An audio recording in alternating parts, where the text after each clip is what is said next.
Xander, question for you. Just a recording in progress. Xander, looking at the major parts of the game where you're talking about driving, approach, putting, and around the green, if you were forced to trade one of those for somebody else's game who plays currently, which would you trade, and who would you choose to inherit their skill? It's a weird question considering we're getting ready for Yep. considering we're getting ready for a major where we're just trying to be the best at all those things. If I'm nitpicking myself, I would probably give up my short game for someone else's. There's a big group of guys who are very what I would call elite chippers. So I don't know. There's probably five or six guys I can think of that do that really well, and that would probably take a little bit of stress off my putter at times. But in all honesty, I probably wouldn't. I like the challenge of trying to get better at that too. So I'm okay with what I got. Thank you.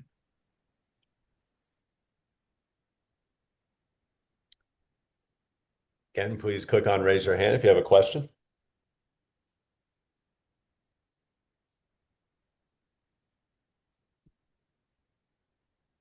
I'll jump in here then, Xander. What are your just impress? This is a place you're very familiar with. What are your impressions of the golf course in the time you have been able to see it so far this week?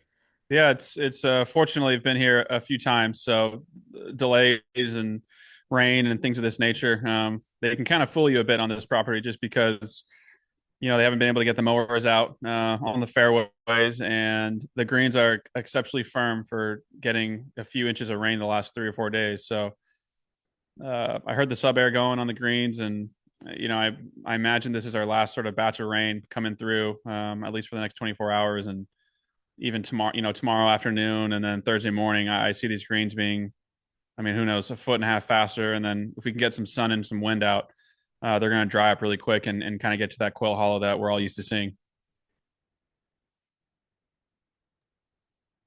Thank you. Next, we'll go to Garrett. Go ahead, Garrett. Hey, Xander, thanks for doing this, man. Just wanted to say, your 72nd hole, one thing that Austin, your caddy, mentioned to me was that your shoulders never slumped when you got up to that shot there on, the ball above your feet. Remember on the 72nd hole last year of Valhalla, just you stayed in the moment. Like, what do you attribute that to, and what was your big takeaway from that finishing hole?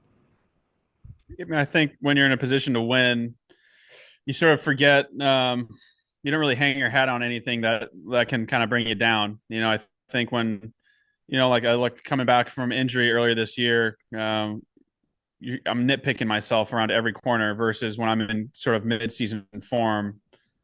I'm hitting the similar quality shots or bad shots or good shots, across the board. And the difference really is when you're in the moment. I think you don't nitpick. You're just on a mission. You're on a mission to do one thing, and that's to win. And it's sort of a whatever it takes mentality. And you're not sitting there nitpicking yourself on sort of the small things, or if you miss hit it, or you miss your line by a little bit, things of that nature. So it's been a process for me to get back to that point where I'm okay with hitting bad shots, or hitting it out of place, and just making the best of it, and sort of moving along from there, and allowing myself to get a good 9 hole stretch in, and go low. So that's been a process coming back and thinking back to the 72nd hole there. I was just in a good state of mind. I was all I was trying to do was win that tournament, and it didn't matter if I had to hit a shot lefty on the last hole. I wasn't going to be rattled. Right. And just one last one from me. Just having like the caddies there on that last green waiting for you. You had Joe Griner, Dave. I mean, a lot of people celebrating and happy for you. What did that mean to you? Yeah, a few buddies, fly down from New York. My friend and his girlfriend, and Chris, my new swing coach, sort of freshly new swing coach at the time then, and my uncle was there. My wife was there, my brother. So it was cool. It was cool to see everyone sort of huddled up. It was cool to see everyone. Sort of. It was nice to be able to share that sort of emotion with everyone. That's close to me. Great stuff. Thanks, man. Thanks, Garrett. We'll go back to Shane Ryan. Shane? Um, Xander, the story we keep hearing about Quail, I think this narrative that's come through is that fans and architecture critics don't necessarily love it because it's pretty simple, but that players like it because it's pretty simple. Do you kind of agree with that? And then, statistically, what we're seeing is that it puts this huge premium on driving, where it kind of seems like driving is maybe not the only important thing, but so important that it takes over everything. Do you agree with these kind of takes, and basically, how do you feel about Quail? I think when you look at just the statistics that way, I think you'll just point.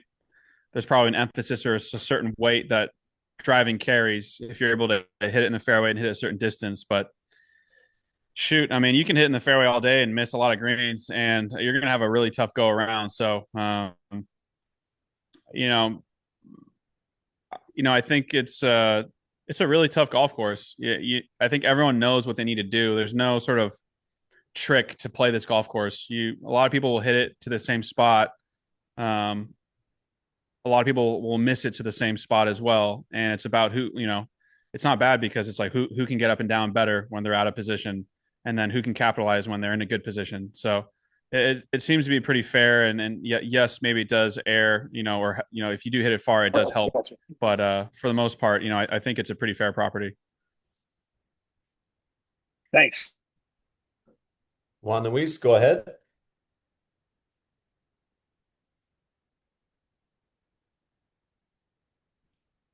Juan, you there?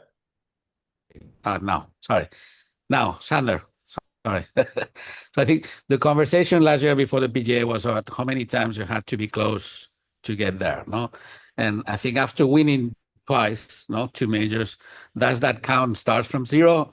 Do you feel in a different position? I mean, what does it bring to your game or to your attitude, no?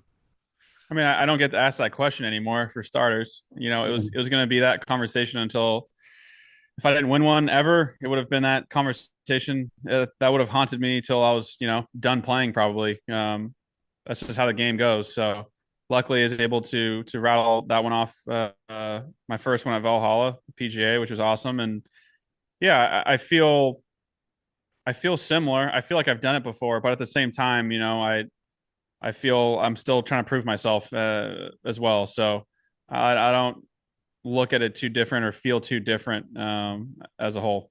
And another quick thing, if I may, this morning we were talking with John Ram. Somebody asked if he had to choose somebody to putt like this week or to get him to win this week, he chose Xander for the best putter of the week. I mean, what does it mean about your putting? If it means something to you, and what have you been working on? No? So yeah. I mean, if you look at my statistics this year, they're terrible across the board. Had a few bad samples come through returning from injury. So, but I feel good. I feel confident with with my ability and what I can do. And yeah, I've played with John and in San Diego at the Grand a few times, and I do feel like, and even when he was back on the PGA Tour, and we played at East Lake a bunch of times together, and just throughout the year, we got paired a ton. So I always did feel like I would play well when I'd play against him, and I would putt really well too. So it could be a little bit skewed because of that. Thank you. Next, we go to Matthias. Go ahead.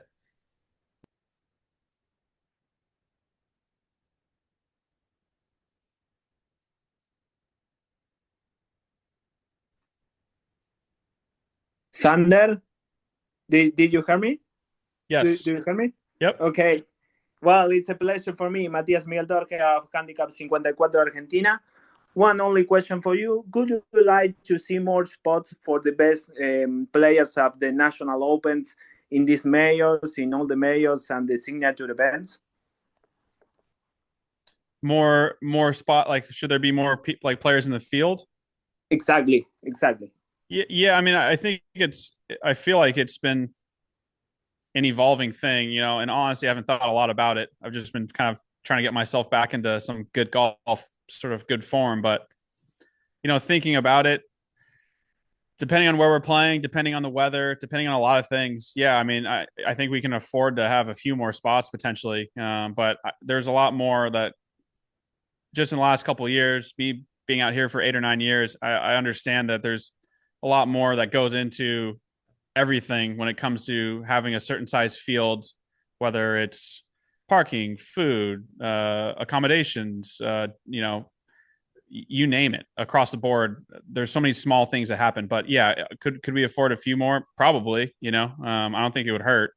And I think it's an evolving thing. You know, we've had elevate events, we've had signature events, they've changed names in the last 2 or 3 years, and I don't see why we wouldn't sort of keep tweaking it until we think it's perfect.